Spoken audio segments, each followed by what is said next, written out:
आकाशवाणी रायपुर है। प्रादेशिक समाचार बुलेटिन के साथ मैं दीप्ति चंद्रा।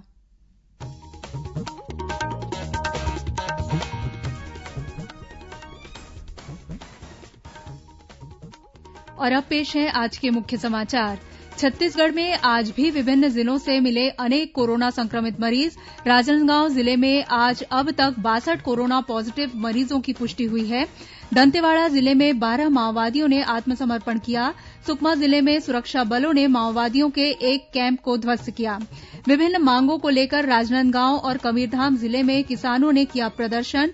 और मौसम विभाग ने आगामी 24 घंटों के दौरान राज्य में कुछ स्थानों पर भारी बारिश होने और आकाशीय बिजली गिरने की चेतावनी दी।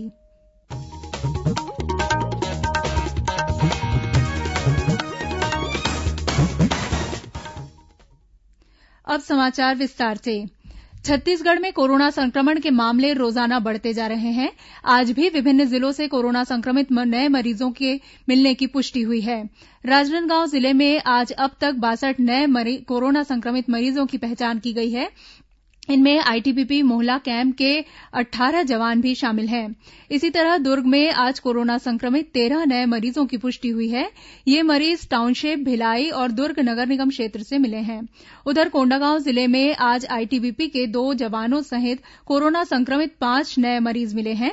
इसी तरह बस्तर जिले में भी 4 नए कोरोना पॉजिटिव मरीजों की पुष्टि हुई है। वहीं सुकमा जिले में 1 कोरोना पॉजिटिव मरीज मिला है।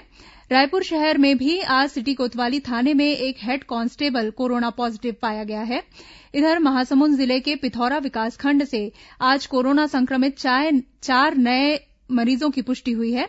वहीं जांजगीर चांपा जिले के पामगढ़ क्षेत्र स्थित मुड़पार गांव के सरपंच की कोरोना जांच रिपोर्ट रैपिड एंटीजन टेस्ट में पॉजिटिव आई है। वहीं बलरामपुर जिले के सिटी कोतवाली और एक अन्य थाने से 3 कोरोना संक्रमित मरीज मिले हैं। इन दोनों ही थानों को सील कर दिया गया है। कोरोना जिले के बैकुंठपुर में भी एक कोरोना संक्रमित मरीज मिला है। यह युवक हाल ही में बिहार से लौटा था और क्वारेंटाइन सेंटर में रह रहा था। इस बीच आईएएस अधिकारी और कृषि विभाग के संचालक नीलेश क्षीरसागर की कोरोना जांच रिपोर्ट पॉजिटिव आई है। श्री क्षीरसागर ने सोशल मीडिया पर खुद के कोरोना संक्रमित पाए जाने की जानकारी दी। उन्होंने बताया कि उनकी तबीयत ठीक है और चिकित्सकों की सलाह पर वे घर पर ही अपना इलाज करवा रहे हैं। बीते 24 घंटों के दौरान राज्य में कोरोना संक्रमण से 6 लोगों की मौत हुई है, जबकि 287 मरीजों को स्वस्थ होने के बाद अस्पताल से छुट्टी दे दी गई है। राज्य में कल देर रात तक कोरोना संक्रमण से 285 नए मामले सामने आए थे। इनमें से करीब 100 मरीज रायपुर से मिले थे। वहीं बिलासपुर में 30, कांकेर में 24, बलौदाबाजार में 18 और जांजगीर चांपा जिले से 10 कोरोना संक्रमित मरीजों की पहचान की गई थी। इस बीच अंबिकापुर में जिला प्रशासन ने कोरोना संक्रमित मरीजों की पहचान के लिए मास सैंपलिंग अभियान शुरू किया है। स्वास्थ्य मंत्री टीएस सिंहदेव के निर्देश पर जिला प्रशासन द्वारा अब प्रमुख सब्जी बाजारों और सघन बस्तियों में रहने वाले लोगों की कोरोना जांच की जा रही है। जिला कलेक्टर संजीव झा ने बताया कि हर एक वार्ड में जिला प्रशासन की 2-2 टीमें नमूना लेने के कार्य में जुटी हुई हैं। पूरे नगर निगम क्षेत्र के 48 वार्डों में 96 टीमें काम कर रही हैं। उन्होंने बताया कि सघन बस्तियों और भीड़भाड़ वाली दुकानों में प्राथमिकता के साथ जांच अभियान चलाया जा रहा है। वहीं रायपुर जिला कलेक्टर ने कोरोना संक्रमित मरीजों के संपर्क में आए लोगों की पहचान के लिए गठित कॉन्ट्रैक्ट ट्रेसिंग दल के 5 अधिकारियों को लापरवाही बरतने के आरोप में कारण बताओ नोटिस जारी किया है। साथ ही इन अधिकारियों को 3 दिनों के भीतर जवाब पेश करने का आदेश भी दिया गया है। कोरोना वायरस संक्रमण से बचाव के लिए लागू लॉकडाउन के दौरान दक्षिण पूर्व मध्य रेलवे के रायपुर रेल मंडल ने पार्सल ट्रेनों से 1 करोड़ रूपये से अधिक की राजस्व राशि अर्जित की है। रायपुर और दुर्ग स्टेशनों से बीते 24 मार्च से लेकर 6 अगस्त तक पार्सल ट्रेनों के जरिए 4,400 टन से अधिक की सामग्रियां भेजी गई। इनमें प्रमुख रूप से सब्जियां, फल और दवाइयों के साथ चिकित्सा उपकरण शामिल हैं। रेल प्रशासन के अनुसार यदि कोई भी उपभोक्ता या फर्म ट्रेनों के माध्यम से 100 टन से अधिक का सामान भेजना चाहता है तो उन्हें विशेष प्राथमिकता दी जा रही है। इतना ही नहीं, रायपुर रेल मंडल से बांग्लादेश तक पार्सल भिजवाने की सुविधा भी उपलब्ध है। रेल मंत्रालय ने कहा है कि रेलवे में भर्ती के लिए कोई भी विज्ञापन भारतीय रेलवे द्वारा ही दिया जाता है और इसके लिए किसी भी निजी एजेंसी को अधिकृत नहीं किया गया है। मंत्रालय ने बताया है कि उसे पता चला है कि एवेस्ट्रॉन इन्फोटेक नाम के किसी संगठन ने बीते 8 अगस्त को प्रमुख अखबारों में एक विज्ञापन दिया है, जिसके अनुसार भारतीय रेलवे ने 11 साल के अनुबंध पर 8 श्रेणियों के 5,285 पदों के लिए आवेदन आमंत्रित किए हैं। रेल मंत्रालय ने इस विज्ञापन को गैर कानूनी बताया है। मंत्रालय की ओर से इस मामले में शामिल लोगों के खिलाफ सख्त कानूनी कार्रवाई की जाएगी। दंतेवाड़ा जिले में माओवादियों के आत्मसमर्पण के लिए संचालित लोन वर्राटू अभियान को काफी सफलता मिल रही है। अभियान के तहत जिले में 12 माओवादियों ने आत्मसमर्पण किया है। जिले के पुलिस अधीक्षक अभिषेक पल्लव ने बताया कि आत्मसमर्पण करने वाले इन माओवादियों में से एक पर 2 लाख रूपये और 4 पर 1-1 लाख रूपये का इनाम घोषित था। इस मौके पर पुलिस अधीक्षक ने लोन वर्राटू अभियान के तहत आत्मसमर्पण माओवादियों को समाज की मुख्यधारा में शामिल होकर विकास कार्य करने की शपथ दिलाई। वहीं बीजापुर के भैरमगढ़ थाना क्षेत्र से सुरक्षा बलों ने एक वारंटी माओवादी को गिरफ्तार किया है। इस माओवादी पर हत्या, विस्फोट और लूटपाट की घटनाओं में शामिल रहने का आरोप है। इधर राजनांदगांव जिले में क्वारेंटाइन अवधि पूरा होने के बाद पुलिस ने माओवादी प्लाटून कमांडर डेविड उर्फ अगनान उइके को गिरफ्तार कर लिया है। गौरतलब है कि पिछले दिनों छुरिया ब्लॉक के कंटेंगा खोभा के जंगल में सुरक्षा बलों के साथ मुठभेड़ में यह माओवादी घायल हो गया था। इलाज के लिए इसे रायपुर में एक अस्पताल में भर्ती कराया गया था। इस माओवादी के स्वस्थ होने और कोरोना जांच रिपोर्ट नेगेटिव आने के बाद इसे गिरफ्तार किया गया। उधर सुकमा जिले के चिंतागुफा इलाके से डीआरजी और एसडीआरएफ की संयुक्त कार्रवाई में भी एक माओवादी को गिरफ्तार किया गया है। इस माओवादी के पास से जिंदा कारतूस भी बरामद किया गया है। इस पर कई गंभीर वारदातों में शामिल रहने का आरोप है। वहीं इसी जिले में सुरक्षा बलों ने माओवादियों के एक कैंप को ध्वस्त करने में सफलता हासिल की है।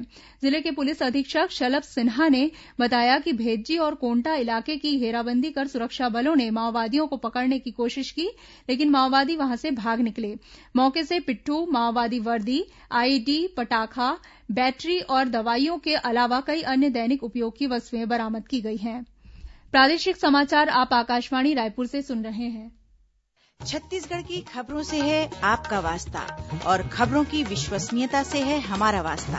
आकाशवाणी समाचार रायपुर के प्रादेशिक समाचार बुलेटिन के साथ ही हमारे समसामयिक कार्यक्रम आप रेडियो के अलावा अपने मोबाइल पर भी सुन सकते हैं। आकाशवाणी समाचार फेसबुक, ट्विटर और यूट्यूब पर भी उपलब्ध है। हमारा Facebook page Chhattisgarh news on AIR, Twitter handle CGAIR news और हमारा यूट्यूब चैनल है छत्तीसगढ़ AIR न्यूज। तो अब रेडियो के साथ ही आपके मोबाइल के जरिए भी हम पहुंच रहे हैं आप तक। छत्तीसगढ़ की हर खबर के लिए सुनते रहिए आकाशवाणी समाचार। और अब आगे बढ़ते हैं बाकी के समाचारों की ओर। केंद्रीय पर्यावरण और वन मंत्री प्रकाश जावड़ेकर ने विश्व हाथी दिवस की पूर्व संध्या पर आज हाथियों के संरक्षण के बेहतरीन तौर तरीकों के बारे में एक दस्तावेज का विमोचन किया। उन्होंने मनुष्यों और हाथियों के बीच संघर्ष की स्थिति के बारे में एक वेबसाइट का भी शुभारंभ किया। इस अवसर पर श्री जावड़ेकर ने कहा कि हमें भारतीय संस्कृति पर गर्व है, जिसमें न सिर्फ पशुओं से प्रेम किया जाता है बल्कि उनकी हत्या करने को अशुभ माना जाता है। श्री जावड़ेकर ने कहा कि सरकार ने वन क्षेत्रों में चारा और पानी की उपलब्धता बढ़ाने की पहल की है। इस अवसर पर केंद्रीय पर्यावरण और वन राज्य मंत्री बाबुल सुप्रियो ने कहा कि यह गर्व की बात है कि एशियाई हाथियों की कुल संख्या का 60% भारत में है। विश्व हाथी दिवस का आयोजन हाथियों के बारे में जागरूकता बढ़ाने के लिए किया जाता है। राष्ट्रपति रामनाथ कोविंद के निर्देश पर छत्तीसगढ़ में भी स्वतंत्रता दिवस के उपलक्ष्य में स्वतंत्रता संग्राम सेनानियों का सम्मान उनके घरों पर जाकर किया जा रहा है। इसी कड़ी में बिलासपुर जिला प्रशासन द्वारा बिल्हा में स्वतंत्रता संग्राम सेनानी डॉक्टर दयाराम कलवानी और नंदू राय भांगे के घर जाकर उनका सम्मान किया गया। वहीं राजनांदगांव जिला प्रशासन की ओर से भी आज अंबागढ़ चौकी में रहने वाले स्वतंत्रता संग्राम सेनानी देवप्रसाद आर्य के निवास स्थान पर पहुंचकर उनका सम्मान किया गया। इन स्वतंत्रता संग्राम सेनानियों को राष्ट्रपति की ओर से जारी शुभकामना पत्र भी दिया जा रहा है। विश्व आदिवासी दिवस के मौके पर राज्य के सभी वनांचल क्षेत्रों में अनेक कार्यक्रमों का आयोजन किया गया। इसी कड़ी में राजनांदगांव जिले के मानपुर क्षेत्र में आदिवासियों ने एक बाइक रैली निकाली। इस रैली में शामिल आदिवासी अपनी लोक संस्कृति का परिचय देने के लिए तीर कमान लेकर निकले। इसके बाद यह रैली कोरकोट्टा में एक आमसभा में तब्दील हो गई। इस मौके पर आदिवासी समुदाय के नेताओं ने अपने संबोधन के जरिए समाज की प्रमुख समस्याओं की ओर सरकार का ध्यान आकृष्ट किया। इस अवसर पर आदिवासी समुदाय के लोगों ने राज्यपाल के नाम एक ज्ञापन भी सौंपा। राजनांदगांव जिले के किसान और मजदूरों ने जिले को सूखा प्रभावित घोषित करने की मांग को लेकर आज प्रदर्शन किया। प्रदर्शनकारियों ने कलेक्ट्रेट कार्यालय के समक्ष नारेबाजी की और ज्ञापन सौंपा। प्रदर्शनकारियों ने आरोप लगाया कि कोरोना संकट के चलते रोजगार में कमी आई है, लेकिन सरकार की ओर से मजदूरों के हित में कोई ठोस कदम नहीं उठाया गया है। किसानों ने सरकार से शेष बीमा राशि और धान की अंतर राशि देने तथा कर्ज माफी सहित अन्य वायदे भी पूरा करने की मांग की। वहीं कवर्धा में भी भारतीय किसान संघ के बैनर तले किसानों ने अपनी विभिन्न समस्याओं को लेकर मुख्यमंत्री भूपेश बघेल के नाम ज्ञापन सौंपा। किसानों ने खाद की कालाबाजारी रोकने और सहकारी समितियों में खाद की उपलब्धता सुनिश्चित करने, गन्ना बिक्री की शेष राशि का जल्द भुगतान करने और गन्ना तथा धान खरीदी की शुरुआत आगामी 1 नवंबर से करने सहित कई अन्य मांगों को लेकर ज्ञापन सौंपा। 74वें स्वतंत्रता दिवस समारोह के सिलसिले में हम आपको डिजिटल इंडिया की दिशा में किए गए विशेष उपायों की जानकारी देना चाहेंगे। राष्ट्रीय जनतांत्रिक गठबंधन सरकार ने भारत को डिजिटल रूप में सशक्त और ज्ञान आधारित अर्थव्यवस्था बनाने पर विशेष बल दिया है। इसी उद्देश्य को ध्यान में रखकर डिजिटल इंडिया कार्यक्रम 1 जुलाई 2015 को शुरू किया गया था। पिछले 5 वर्षों में डिजिटल इंडिया की यात्रा सशक्तिकरण, समावेशन और रूपांतरण पर केंद्रित रही है। इस कार्यक्रम ने भारतीय नागरिकों की पहचान से संबंधित सभी पहलुओं पर सकारात्मक प्रभाव डाला है।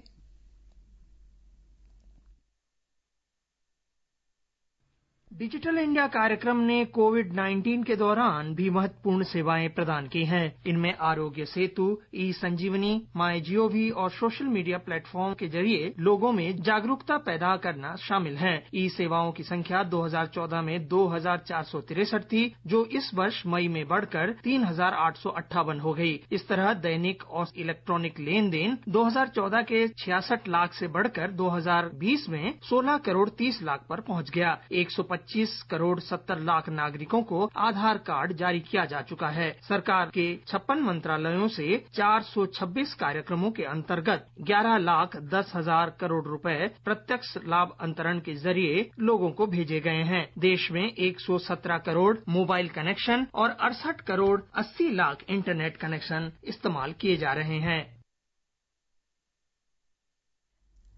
भिलाई इस्पात संयंत्र के ठेका श्रमिकों की सेवानिवृत्ति की आयु 58 से बढ़कर 60 वर्ष कर दी गई है। प्रबंधन के इस फैसले से संयंत्र के करीब 25,000 ठेका श्रमिकों को लाभ मिलेगा। मिली जानकारी के मुताबिक विभिन्न श्रमिक संघ द्वारा पहले से ही बीएसपी में कार्यरत ठेका श्रमिकों की सेवानिवृत्ति की आयु बढ़ाने की मांग की जा रही थी। प्रबंधन द्वारा उनके हित में फैसला लिए जाने के बाद ठेका श्रमिकों ने खुशी जताई है। पुलिस अधिकारियों और कर्मचारियों के मानसिक तनाव को कम करने के लिए राज्य में इन दिनों स्पंदन अभियान चलाया जा रहा है। इसी कड़ी में धमतरी जिले के पुलिस अधीक्षक बीपी राजभानु ने नगरीय अनुभाग के मेचका थाने में जिला बल और अर्धसैनिक बलों के जवानों से बातचीत की और उनकी समस्याएं सुनी। उन्होंने जवानों को आश्वस्त किया कि उनकी समस्याओं का यथासंभव निराकरण किया जाएगा। साथ ही पुलिस अधीक्षक ने पुलिसकर्मियों को मनोबल ऊंचा रखने और तनाव रहित होकर कार्य करने की समझाइश दी। और अब पेश है मौसम का हाल। मौसम विभाग ने आगामी 24 घंटों के दौरान राज्य में कुछ स्थानों पर भारी बारिश होने और आकाशीय बिजली गिरने की चेतावनी दी है। रायपुर स्थित मौसम विज्ञान केंद्र के मुताबिक दक्षिण पूर्व और उत्तर पूर्व बंगाल की खाड़ी तक एक द्रोणिका सक्रिय है। साथ ही उत्तर पूर्व मध्यप्रदेश और उसके आसपास के इलाकों में एक निम्न दाब का क्षेत्र तथा चक्रवाती घेरा बना हुआ है। इसके असर से कल राज्य के अधिकांश स्थानों पर हल्की से मध्यम बारिश होने या गरज चमक के साथ बौछारें पड़ने की संभावना है। और अब कुछ अन्य खबरें संक्षेप में। छत्तीसगढ़ की प्रथम महिला सांसद मिनीमाता की कल पुण्यतिथि है। पूर्व संध्या पर जारी अपने संदेश में राज्यपाल अनुसुईया उइके और मुख्यमंत्री भूपेश बघेल ने मिनीमाता को नमन किया है।